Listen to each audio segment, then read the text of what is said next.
என் இதயம் நிறை நாட்டுமக்களே, நேரிய நோக்கோடும் சுயநலமற்ற உணர்வோடும் புரியப்படும் செயல்களைப் பற்றி நெடுந்தொலைவுகளிலும் பேசப்படுகிறது. நமது மனதின் குரலே கூட இதற்கான மிகப்பெரிய தளமாகும்.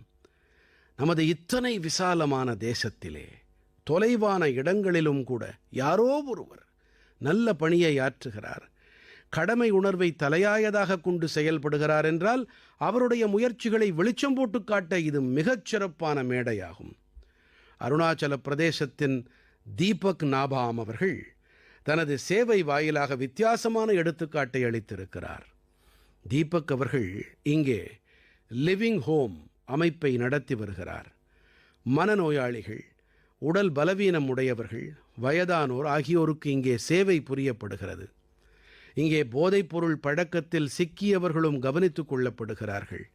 தீபக் நாபாம் அவர்கள் எந்த ஒரு உதவியும் பெறாமல் சமூகத்தில் இருக்கும் ஏழைகள், வன்முறையால் பாதிக்கப்பட்ட குடும்பங்கள், வீடில்லாதவர்கள் ஆகியோருக்கு துணை புரியும் இயக்கத்தை தொடக்கினார்.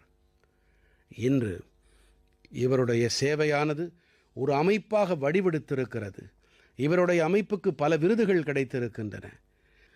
லட்சத்தீவுகளில் கவரத்தி தீவில் செவிலியராக பணியாற்றும் ஹிண்டும்பி அவர்களின் சேவை மிகவும் உத்வேகம் அளிக்க வல்லது.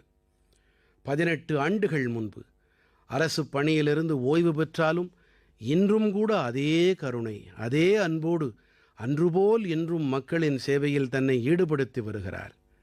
லட்சத்தீவுகளைச் சேர்ந்த கேஜி முகம்மது அவர்களின் முயற்சியும் கூட அற்புதமானது. இவருடைய உழைப்பின் காரணமாக மினிகாய் தீவின் கடல்சார் சூழல் அமைப்பு பலப்பட்டு வருகிறது. இவர் சுற்றுச்சூழல் பற்றி மக்களிடம் விழிப்புணர்வு ஏற்படுத்த பல பாடல்களை எழுதி வருகிறார். இவருக்கு லட்சத்தீவுகளின் சாகித்ய கலா அகாடமி தரப்பிலிருந்து மிகச்சிறந்த நாட்டுப்புற பாடல் விருதும் கிடைத்திருக்கிறது. கேஜி முகம்மது அவர்கள் ஓய்வு பெற்ற பிறகு இங்கே இருக்கும் அருங்காட்சியகத்தோடு இணைந்து பணியாற்றி வருகிறார். நண்பர்களே, மேலும் ஒரு பெரும் நற்செய்தி அந்தமான் நிக்கோபார் தீவுக் கூட்டத்திலிருந்து கிடைத்திருக்கிறது.